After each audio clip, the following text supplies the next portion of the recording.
नमस्कार दोस्तों, स्वागत है आपका हमारे YouTube चैनल में। आज हम कक्षा 10 की संस्कृत विषय की संधि प्रकरण को आज हम पढ़ेंगे। तो आइए सबसे पहले जानते हैं कि संधि कहते किसे हैं। ठीक है, तो दो या दो से अधिक वर्णों के मेल को दो या दो अधिक वर्णों के मेल को संधि कहते हैं। ठीक है, तो समझने के लिए जैसे हम देखें दो या दो से अधिक वर्ण। वर्ण का मतलब क्या होता है? अक्षर। दो चीज़ें होती हैं, एक तो शब्द होता है और एक अक्षर होता है। शब्द हम किसी, जैसे कि ये राम है, तो राम को हम एक शब्द कहेंगे, लेकिन ये जो रा है वह एक अक्षर है, मतलब वर्ण है। ठीक है, तो दो या दो से अधिक वर्णों के मेल को हम क्या कहते हैं? संधि कहते हैं। जैसे परोपकार, परोपकार। ठीक है, परोपकार। तो यहाँ पे पर प्लस उपकार। ठीक है, ये जो पा में रा है और ये ऊ है, इन दोनों को मिला करके ओ हो जाता है। ठीक है, तो ये बन जाता है परोपकार। ठीक है, यहाँ पे हमने इस वर्ण को और इस वर्ण को मिला दिया है, तो ये ओ हो गया, तो इन दोनों को मिला करके एक शब्द बन गया परोपकार। तो आया समझ में? दो या दो से अधिक वर्णों के अक्षरों के मेल को हम संधि कहते हैं। अब इसके बाद में हम संधि के प्रकार देख लेंगे। संधि के प्रकार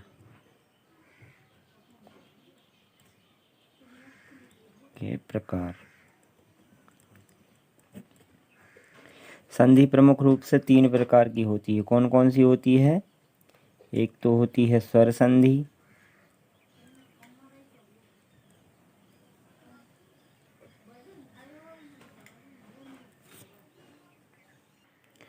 जिसको हम अच संधि भी कहते हैं।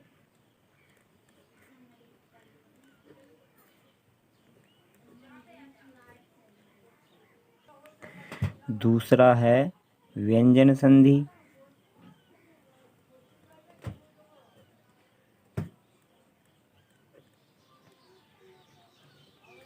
जिसको हम हल संधि भी कहते हैं।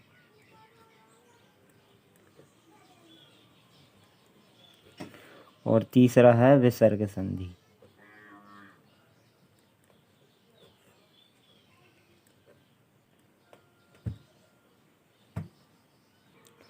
इनमें स्वर संधि क्या होती है? तो स्वर वर्णों के मेल को हम स्वर संधि कहते हैं। स्वर वर्ण आपको पता ही होगा, आ से लेकर री के ऋषि जी तक जितने वर्ण आते हैं वह स्वर वर्ण कहलाते हैं।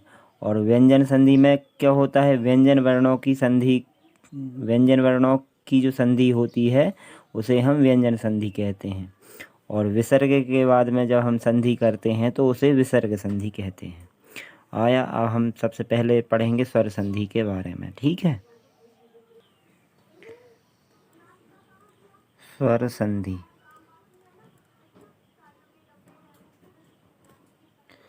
स्वर संधि को हम अच संधि भी कहते हैं। स्वर संधि क्या होती है?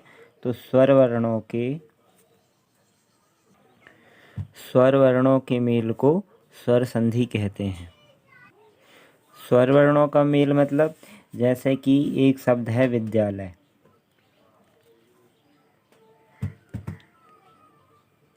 ठीक है, इसका संधि विच्छेद होगा विद्या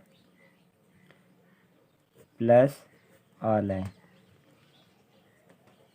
ठीक है, यहाँ पे ये विद्या शब्द है, इसमें आ है, और ये दूसरे शब्द में आलय, यहाँ पे भी आ है। ठीक है ना?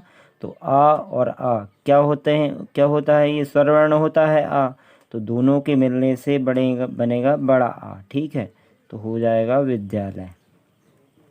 तो जहाँ पर आपस में स्वर वर्ण मिलते हो उसको हम क्या कहते हैं? स्वर संधि। ठीक है, अब इसके बाद में हम स्वर संधि के प्रकारों के बारे में जानेंगे। तो लिखेंगे स्वर संधि के प्रकार। स्वर संधि के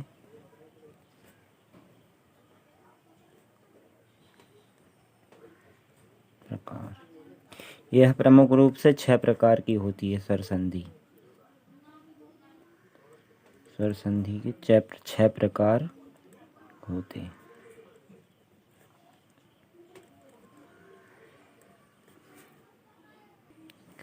कौन कौन से होते हैं? तो सबसे पहला होता है दीर्घ संधि,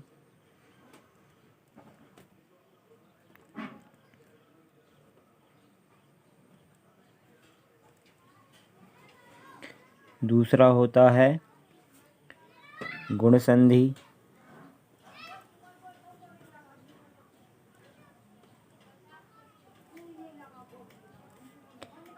तीसरा होता है वृद्धि संधि,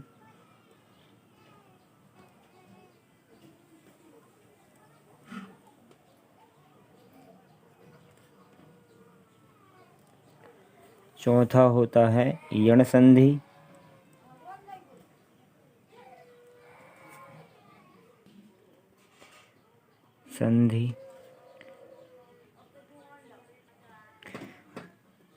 अयादि संधि,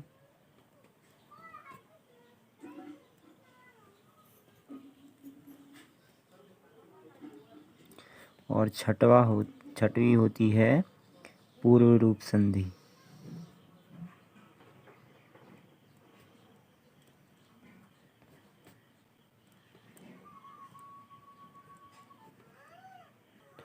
तो ये 6 प्रकार होते हैं स्वर संधि के। आपको 6 प्रकार के पूरे नाम याद होना चाहिए अच्छे से। दीर्घ संधि, गुण संधि, वृद्धि संधि, यण संधि, अयादि संधि और पूर्व रूप संधि। ये आपको अच्छे से सभी नाम अच्छे से याद होना चाहिए।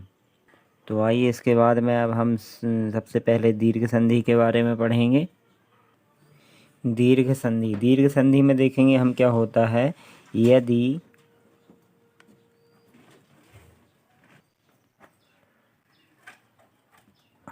आ, ई, उ, री, यदि आ, ई, उ, री स्वर वर्णों का मेल क्रमशः आ, ई, उ, री के साथ हो तो दोनों वर्णों के स्थान पर दीर्घ स्वर होता है। ठीक है। जैसे संस्कृत में 2 प्रकार के वर्ण होते हैं, वैसे तो 3 प्रकार के होते हैं, लेकिन आप 2 प्रकार के समझ लीजिए। जैसे कि जो छोटा आ होता है यह कहलाता है ह्रस्व, चाहे छोटा हो आ हो, चाहे छोटी ई हो, चाहे छोटा ऊ हो। ठीक है, ये कहलाते हैं ह्रस्व। ठीक है। और बड़ा आ हुआ, बड़ी ई हुई या बड़ा ऊ हुआ, ये कहलाते हैं दीर्घ। ठीक है ना, दीर्घ वर्ण कहलाते हैं। तो इनमें ये कहा गया है कि इसके बाद में, इस आ के बाद में ये आ हो, इस ई के बाद में ये ई हो, या ऊ के बाद में ऊ हो, री के बाद में री हो, तो इन दोनों के स्थान पर इनका दीर्घ स्वरवर्ण हो जाता है। मतलब अगर इसके बाद में ये है तो ये वाला आ हो जाएगा दोनों के स्थान पर। ठीक है।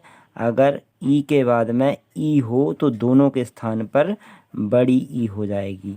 ठीक है। ऊ के बाद में यदि ऊ हो तो दोनों के स्थान पर बड़ा ऊ हो जाएगा। तो आपको समझ में आ गया ह्रस्व ई इकार और ह्रस्व अच और दीर्घ अच क्या होता है, दीर्घ स्वर क्या होता है। ठीक है। इसके बाद में आइए हम इसके कुछ उदाहरण देख लेते हैं।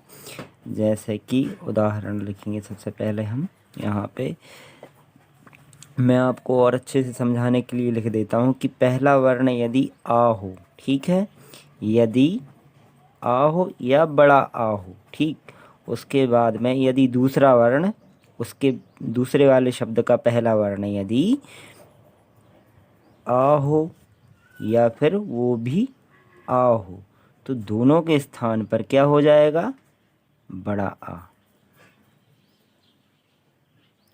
जैसे कि हम कोई उदाहरण लें इसका, जैसे पुस्तकालय है, ठीक है, पुस्तकालय, तो इसका संधि विच्छेद क्या होगा, पुस्तक धन आलय, आलय, ठीक है। तो इसका ये जो का है, ठीक है ना। कोई भी वर्ण होता है, जैसे कि सा है, ये सा है, तो इसमें दो वर्ण अपने आप रहते हैं। एक तो आधा सा रहेगा प्लस आ रहेगा, तब वो बनेगा सा।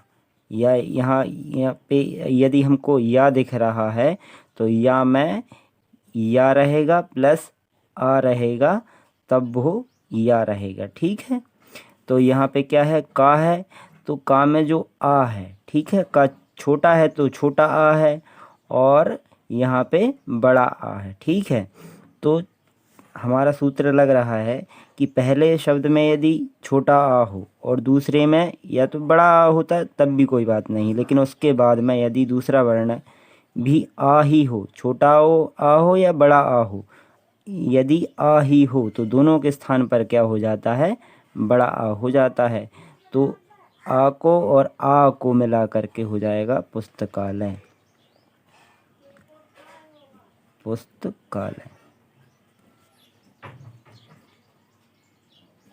ठीक है। ये का यहाँ पे छोटा था, दोनों को मिला करके बड़ा आ हो गया। ठीक, तो वो बन गया पुस्तकालय। यदि इसी के साथ में हम दूसरा उदाहरण भी देखें, जैसे कि विद्यालय। विद्यालय। ठीक है। इसका संधि विच्छेद क्या होगा, विद्या प्लस आलय। ठीक है। ये जो दिया है, ये इसमें भी बड़ा आ है और यहाँ पे भी बड़ा आ है, तो दोनों को मिलाएंगे तो बड़ा आ ही रहेगा। तो हो जाएगा, इनको मिलाने पर इन दोनों के स्थान पर बड़ा आ हो जाएगा, क्योंकि यहाँ भी बड़ा आ है, यहाँ पे भी बड़ा आ है। दोनों को मिला देंगे तो बड़ा आ हो जाएगा, तो हो जाएगा विद्यालय। ठीक है, ऐसा बन जाएगा। ये आया आपको समझ में। हमको इस बात से फ़र्क नहीं पड़ता कि यहाँ पे छोटा आ है या बड़ा आ है, या फिर यहाँ पे छोटा आ है या बड़ा आ है। अगर यहाँ पे आ है और यहाँ पे भी आ है तो उन दोनों को मिला करके उसका दीर्घ स्वर हो जाएगा। ठीक है, दीर्घ यानी बड़ा आ हो जाएगा। ठीक है। तो हम यहाँ पे दो उदाहरण लिख देंगे इसके। एक तो विद्यालय है, दूसरा है पुस्तकालय।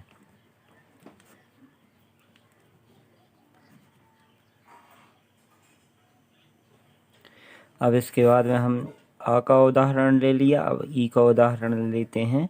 तो यदि पहला शब्द ई हो या फिर बड़ी ई हो, ठीक है, और दूसरे शब्द का पहला शब्द, पहला अक्षर, दूसरे शब्द का पहला अक्षर भी क्या हो, ई हो या फिर ई हो, तो दोनों के स्थान पर क्या हो जाएगा, बड़ी ई हो जाएगी।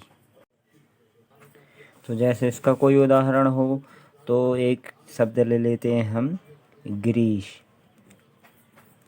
गिरीशः। ठीक है। तो इसका संधि विच्छेद क्या होगा, इसका संधि विच्छेद होगा गिरी प्लस ईसा, प्लस ईसा।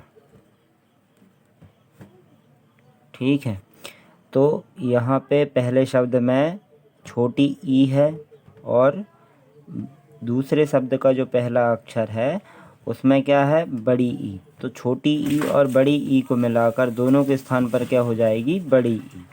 ठीक है। तो हमारा बन जाएगा शब्द गिरीश। दोनों को मिला करके क्या बन जाएगी, बड़ी ई बन जाएगी। छोटी और ई और बड़ी ई को मिला करके बड़ी ई बन गई, तो हमारा बन गया ये गिरीशा। तो ये उदाहरण हम यहाँ लिख देंगे, गिरीशा। इसी की तरह और भी होंगे, महेश, गिरीश, श्रीशः, ऐसे ही और भी उदाहरण हो सकते हैं, आप खुद से भी करके देख सकते हैं। अब इसके बाद में आ का उदाहरण ले लिया, ई का ले लिया, अब ऊ का लेंगे। ठीक है ना। यदि पहले शब्द का अंतिम अक्षर आ हो, ऊ हो, मतलब ऊ हो या बड़ा ऊ हो, या दूसरे शब्द का पहला अक्षर ऊ हो या फिर बड़ा ऊ हो, दोनों के स्थान पर क्या हो जाएगा, बड़ा ऊ। तो इसका उदाहरण देखेंगे हम, क्या हो सकता है। इसका एक है भानुदय। भानुदय, भानुदय का मतलब होता है सूर्य का उदय। भानु यानी सूर्य, उदय यानी उदित होना। ठीक है, तो इसका संधि विच्छेद क्या होगा, भानु प्लस उदय।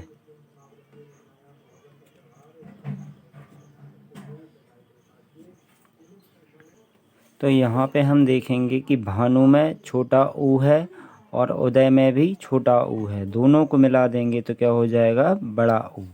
तो ये आप देख रहे हैं भानुदय जो है वो नाम है, जो उकार है वह बड़ा है, तो भानुदय हो जाएगा। ठीक है, भानुदय, छोटा ऊ और छोटा ऊ मिला करके क्या हो गया, बड़ा ऊ, तो बन जाएगा ये भानुदय। ठीक है, तो हम इस उदाहरण को यहाँ पे लिख देंगे। और भी उदाहरण हो सकते हैं भानुदय के अलावा, गुरुदय इत्यादि और भी इसके उदाहरण हो सकते हैं। इसके बाद में अगला उदाहरण देखेंगे, अब री का उदाहरण देखेंगे। यदि पहले शब्द का जो अंतिम अक्षर है वह री हो, ठीक है, और दूसरे अक्षर का भी जो पहला अक्षर है वह री हो, तो दोनों के स्थान पर बड़ी री हो जाती है। कैसी होती है बड़ी री, ऐसी। ठीक है, तो इसका कोई उदाहरण देखें तो हम होगा एक पितृ ऋणम। ठीक है, तो इसका संधि विच्छेद क्या होगा, पितृ धन ऋणम। तो यहाँ पे त्रि है, ऋकार है यहाँ पे, और यहाँ पे भी ऋकार है, तो दोनों के स्थान पर क्या हो जाएगी, दीर्घ री हो जाएगी। ठीक है, तो कैसे बनेगा,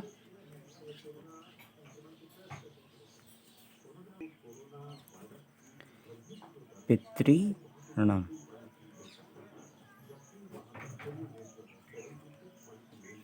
यहाँ पे छोटी ऋकार और छोटी ऋकार मिलकर के दीर्घ ऋकार बन जाती है, तो बनेगा हमारा पितृ ऋणम।